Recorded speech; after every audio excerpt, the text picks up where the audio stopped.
হয়, আমি আজি এটা বিশেষ সূত্ৰৰ খবৰ অনুসৰি ইয়াত আহি দবকাৰ জংগল ব্লক বগৰী অঞ্চলৰ এঘৰ মানুহত মজুত কৰি ৰখা অৱস্থাত কিছু কাঠ পোৱা গৈছে আৰু সেই কাঠখিনি কোনো ধৰণৰ মালিক ওলোৱা বুলি ক'ব নোৱাৰে। এঘৰ মানুহত আছে, তেওঁ মানুহজন যোনে ৰাখিছে তেওঁ আমাৰ ওচৰলৈ অহা নাই। গতিকে আমি কাঠখিনি কোনো নথি পত্ৰ তেওঁলোকে ঘৰৰ পৰা দিব পৰা নাই, সেইকাৰণে আমি কাঠখিনি জব্দ কৰিবলৈ লৈছোঁ।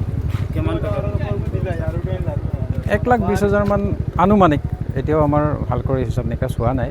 আমি এইখিনি হিচাপ নিকাচ কৰিলেহে আমি আচল তথ্যটো দিব পাৰিম।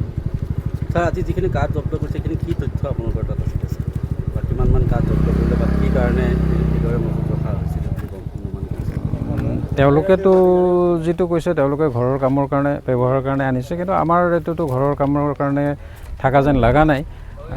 আৰু মজুত কৰি ৰাখিছে প্ৰায় 5 কিউবিক মিটাৰমান হ'ব।